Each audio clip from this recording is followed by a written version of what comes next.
What's good, Tottenham Hotspurs? I am back for a last video of the year.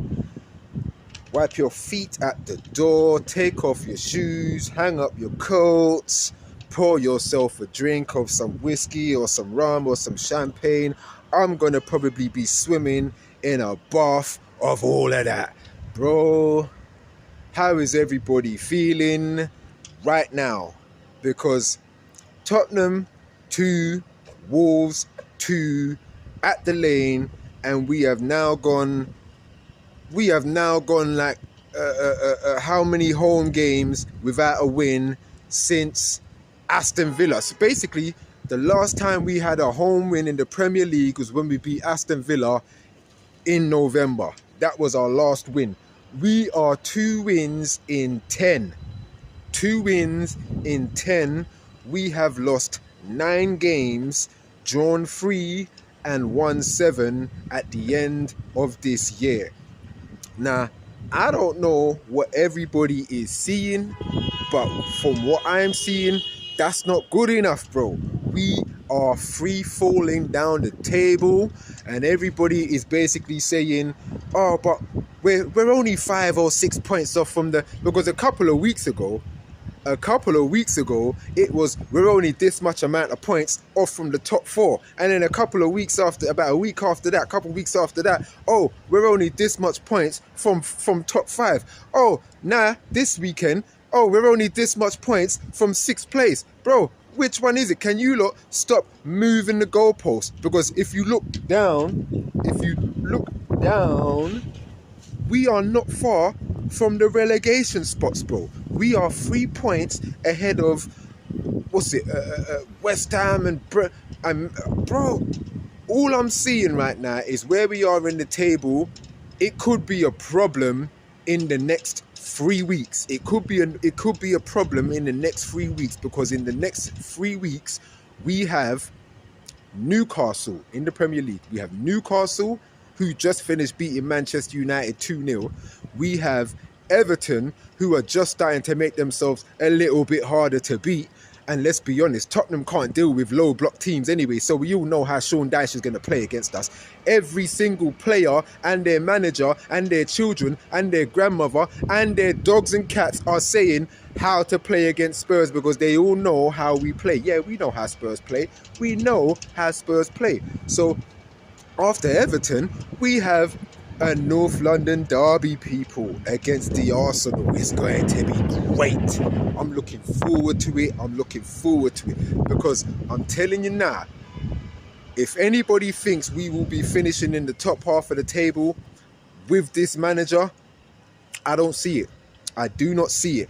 And I think this whole sort of, oh, we should just give him the cup games, give him the cup ties just to see if he can get through the... Bro, let's be honest. The way Liverpool dismantled us, bent us over their leg and spanked us, bro, over 2 legs, it's not happening. Even if we did manage to somehow scrape a win in the first leg, we're going to Anfield, bro. We're going to Anfield.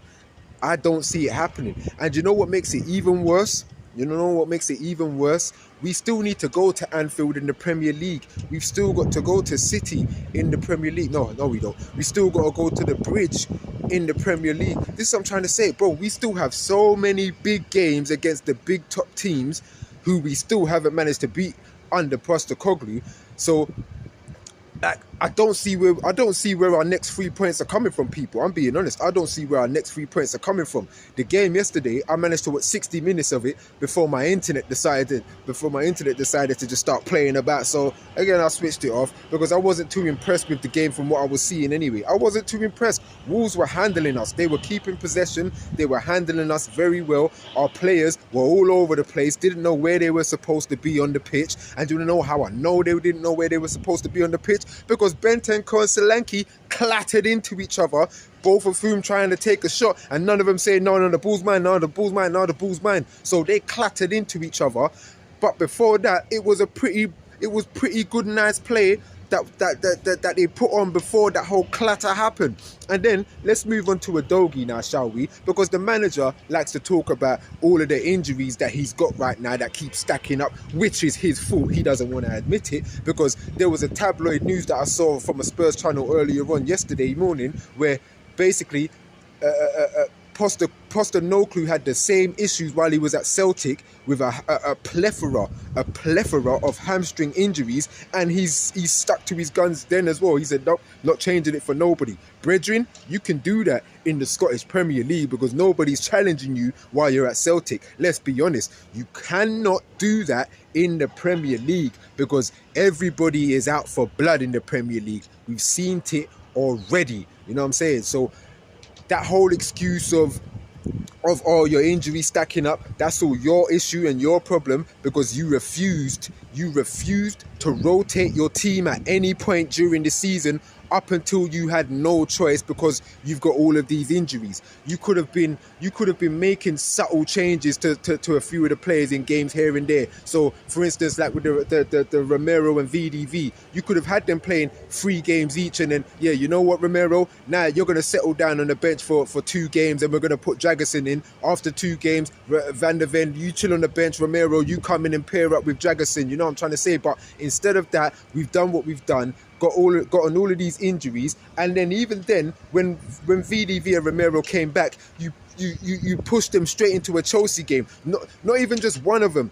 You play one half, you play the other half. You threw both of them in, lost both of them. And then we had the same issue on Sunday with Udogie. Because I was watching Udogie in that game, and every time I saw Udogie get the ball, he kept passing it. He didn't try to do much with it or even try to beat his man too much. And I was saying, bro, Udogie does not look fit. He doesn't look fit. There was a movement that him and Bentancur done where they was at our goal line, and it's like Bentancur was under pressure, so he passed the ball to Udogie, and Udogie passed the ball right back to him, even though Bentancur's still under pressure from a Wolves opponent. So Bentancur's like almost like, bro, why are you passing the ball back? And he just had to kind of clear the ball down the line for a throw-in. So I'm like, bro, Udogie's not fit. Why did you start Udogie after he just got back from an injury? So now he's gone off injured again because you decided to bring him back from an injury when you could have started Reguilon, and then you had no choice but to put on Reguilon, who hasn't played or started a game for us in like 2 seasons. You know what I'm trying to say? So all of that is on Ange. The same thing with the squad that he chose for the Europa League. You chose 4 or 5 goalkeepers, bro, and left behind other players that could have been rotating in the squad, getting game time, building up their performance. You know what I'm trying to say? You could have done all of that. You decided not to do any of that, my guy. You decided to do none of that. So stop complaining about your injuries and your small squad, because again, you accepted the small squad. You accepted these players when they came in the summer, and all of the deadwood that we got rid of. Yeah, you could have kept a Højbjerg. You could have kept a Lo Celso. Got rid of all of them. Even when Lo Celso was still there for the pre-season. Excellent, but you never played him anyway. Even after all of those good performances, barely played him. It was the same as last season when he was kind of having little bit part appearances here and there for last season as well. And he had good performances here and there, barely played him. Maddison right now, what has Maddison done? Maddison, our most creative player, on the bench against Wolves when he should have been playing. Why is Maddison not playing in a game against Wolves, bro, when you know Wolves are going to be low block, all men behind the ball, counter attack, and just try and dead off the game, which is what they did, you know? And they're lucky. We're lucky because they could have easily got on a third. And then we could have been here going even more mad at the fact that we lost to a team that's fighting relegation. Bro, we're not far from fighting relegation either. We're not far, people. We're not far. So next year, it's going to be tough, bro. It's going to be tough. We've got Newcastle, Everton and Arsenal for our next 3 games, and I don't see where we're getting 3 points from. We are free falling down the table. So while everybody's like, oh, we're only 5 points from 5th or 6th, so I'm like, bro, down there looks really close. It looks really close down there. So I don't know how everybody's feeling about this now. I know some people are basically kind of moving into now. You know what now? Ange's got to go. I don't think there's anything else he can do for this club anymore. And I've been saying it too. There's nothing he can do for this club. I don't even feel like we should give him the cut games either. Because again, like I said, Liverpool dismantled us.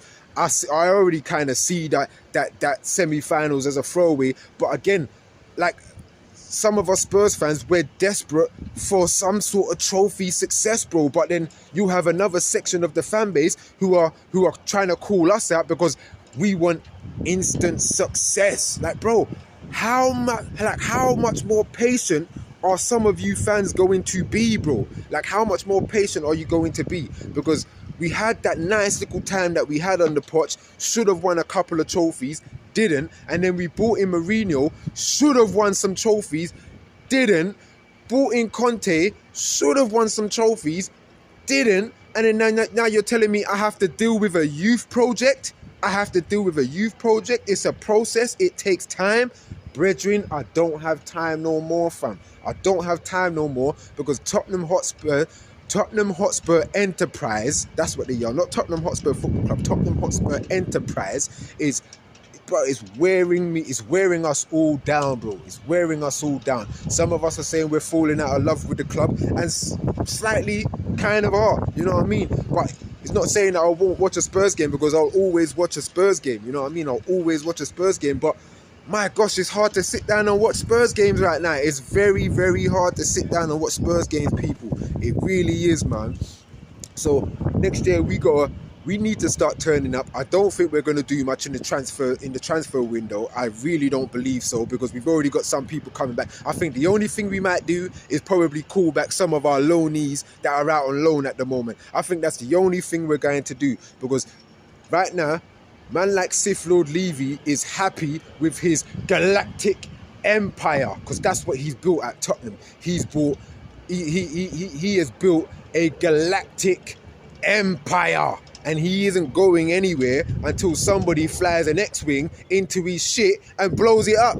But we're not ready to do that either. We're not ready to do that. Protesters are doing what they're doing, but we're not getting enough protesters. And again, it's like most of the fans who go to the stadium don't care about any of that. They love the stadium. They don't care about what's happening on the pitch. They're just happy to have the day out. But me, as a Spurs fan, who's been a Spurs fan for like 30 years, 31 years, bro, it's been way too long, dog. The last time man tasted success and a trophy was 2008, bro. Like, dog, beating Arsenal 5-1 in the second leg and then going on to beat Chelsea in the finals, bro. That was like some of the best times ever, dog. Haven't smelt that since. Haven't smelt or felt it since, people.